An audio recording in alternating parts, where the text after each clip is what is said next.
ये तो बड़ी परेशान कुन सिचुएशन। हम एक चेंज लेकर आएंगे, तब्दीली लेकर आएंगे, तो मतलब ये थी गोल्डमैन सैक्स जो कि सेकंड लार्जेस्ट इन्वेस्टमेंट बैंक है वर्ल्ड का बाय रेवेन्यू, कि इंडिया 2050 तक पीछे कर देगा अमेरिका को। वजह उसकी क्या है? देखो, पाकिस्तान तन तन्हा इस इलाके में मौजूद है, हमारा कोई दोस्त नहीं। जब हम सारा बचपन सुनते रहे उम्मा उम्मा कर प्यारे, उम्मा उम्मा गुटड़ू गूं, उम्मा उम्मा गुटड़ गुटाड़े, अब उम्मा की तरफ देखें, ₹1 तेजी से गिर गया, रुपए की ऊंची उड़ान, डॉलर के मुकाबले रुपए की बड़ी छलांग। मसला ये है कि ये जो जीएसपी प्लस स्टेटस है ये 31 दिसंबर 2023 को खत्म हो रहा है। ये इल्जामात मौजूद हैं कि सिविल और पॉलिटिकल राइट्स, ह्यूमन राइट्स का इशू है। इसके ऊपर यूरोपियन यूनियन किस तरीके से इस मामले को देख रहा है? लेकिन क्योंकि यूरोपियन यूनियन के अंदर अभी इख्तलाफात हैं, तो एक चीज तय है कि वो इतना आसान नहीं होगा। जो पब्लिक सपोर्ट और पब्लिक की भलाई के काम होते हैं, इंडिया ने वो किए। वहाँ पर चाइना ने भी इंफ्रास्ट्रक्चर डेवलप किया, लेकिन इंडिया ने इस तरीके से किया कि जो डॉक्टर जयशंकर ने कहा कि हम आपको लोन्स नहीं दे रहे, हम लोन्स दे रहे हैं लेकिन हम और आप पार्टनर हैं, हम पार्टनरशिप की बेस पर ये करेंगे। वो चीज़ अफ्रीकन कंट्रीज़ और चाइना के बीच नहीं थी। नमस्कार, जय हिंद। डेली खबर स्पेशल आप सभी का स्वागत करता है अपने इस प्रोग्राम क्या कहता है पाकिस्तान में। आज की खबर पाकिस्तानी मीडिया की पाकिस्तान के लिए बहुत ही चिंतापूर्ण है, क्योंकि जैसे कि आपको पता है पाकिस्तान की इकॉनमिक हालत कितनी खराब है और जर्जर है।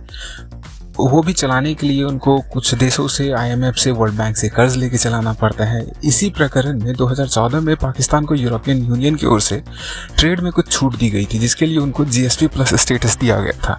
जिसके बाद से पाकिस्तानी मीडिया में जोरों शोर से चर्चा चल रही है कि अब यूरोपियन यूनियन हमारी हरकतों को देखते हुए वो एक्सटेंड नहीं करने वाला है।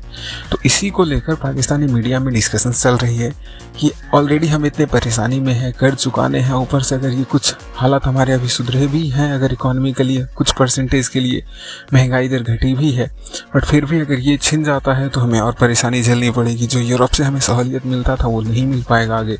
तो इन्हीं सभी चीज़ों को लेकर वो डिस्कशंस कर रहे हैं, और डिस्कशंस करते करते आप देख सकते हैं अपने गवर्नमेंट के ऊपर किस प्रकार से बातें भी कर रहे हैं। तो आज की टॉपिक जो है ये इसी को लेकर है। तो ज़्यादा बात न करते हुए आइए इन्हीं को सुनते हैं। इन्होंने इसी विषय को लेकर क्या कुछ चर्चाएं की हैं। अगर आपको ये खबर पसंद आया और इसी प्रकार का खबर आप देखना चाहते हैं तो आप हमें लाइक्स कर सकते हैं, शेयर कर सकते हैं, सब्सक्राइब कर सकते हैं। बाकी डेली खबर स्पेशल देखने के लिए धन्यवाद। जय हिंद। इस वक्त पाकिस्तान का सबसे बड़ा मसला मईशत है। तो अगर पाकिस्तान की मुआशी लाइफलाइन किसी एक तजारत को कहा जा सकता है तो वो पाकिस्तान और यूरोपियन यूनियन के दरमियान तजारत है, जिसमें गुज़श्ता 10 सालों में 70% इजाफा हुआ। GSP प्लस स्टेटस पाकिस्तान की मसनूआत को आसान शराइत पर duty free access European markets तक वो कंपेटिटिव हो जाती हैं। उसकी वजह से पाकिस्तान को तकरीबन 8 अरब यूरोज़ की पाकिस्तान की एक्सपोर्ट्स हैं। मसला ये है कि ये जो GSP प्लस स्टेटस है ये 31 दिसंबर 2023 को ख़त्म हो रहा है।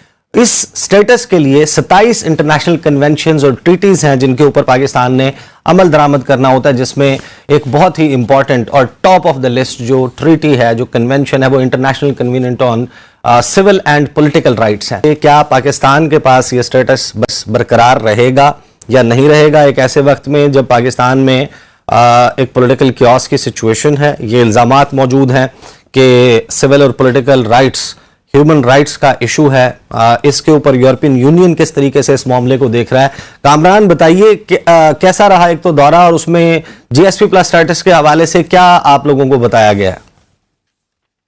देखिए, जैसे आपने बैकग्राउंड तो बता दिया कि ये 10 साल जो प्रोग्राम था 2014 में शुरू हुआ था, इस साल के आखिर में खत्म हो रहा है। जो सबसे अहम सवाल है, लेकिन क्योंकि यूरोपियन यूनियन के अंदर अभी इख्तलाफात हैं, मसलन जो यूरोपियन पार्लियामेंट और जो यूरोपियन काउंसिल है, यानी कि जो हेड्स ऑफ गवर्नमेंट और हेड्स ऑफ स्टेट हैं यूरोपियन यूनियन के, वो चाहते हैं कि जो अगला जो GSP प्लस की जो रेगुलेशंस हैं उसमें एक नई शर्त आयद की जाए कि जो माइग्रेशन वाला मामला है उसको बीच में शामिल किया जाए कि वो कंट्रीज जो इसके बेनिफिशरीज हैं वो कंप्लाई करें माइग्रेशन के हवाले से।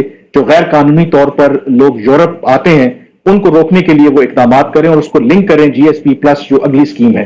लेकिन जो यूरोपियन पार्लियामेंट है वो इसको रेजिस्ट कर रही है। वो कहते हैं कि तिजारत का और माइग्रेशन का आपस में कोई ताल्लुक नहीं है। एक तो ये वजह है। अब इन इख्तलाफात की वजह से, क्योंकि टाइम अब कम है, नई लेजिस्लेशन नहीं हो सकती, तो यूरोपियन कमीशन ने ये प्रपोज किया है कि ये जो मौजूदा प्रोग्राम है इसको एक्सटेंड कर दिया जाए फॉर फर्दर 4 years। अभी इस पर यूरोपियन पार्लियामेंट ने अपना फाइनल डिसीजन लेना है, लेकिन उसके अंदर जो इंपॉर्टेंट चीज है कि अगर उससे पहले एक नई रेगुलेशन के ऊपर इत्तेफाक हो जाता है तो फिर वो प्रोग्राम उससे इंप्लीमेंट होगा। तो इमीडिएटली पाकिस्तान के लिए उस तरह से कोई थ्रेट नहीं है, लेकिन जो अगला प्रोग्राम होगा, कम से कम यूरोपियन हुकाम ने हमें ये बताया बेस्ड ऑन जो अभी की हमारी परफॉर्मेंस है, ये पाकिस्तान स्पेसिफिक नहीं है, ऑब्वियसली ये एक आपको करना पड़ता है। उसमें जो इंपॉर्टेंट चीज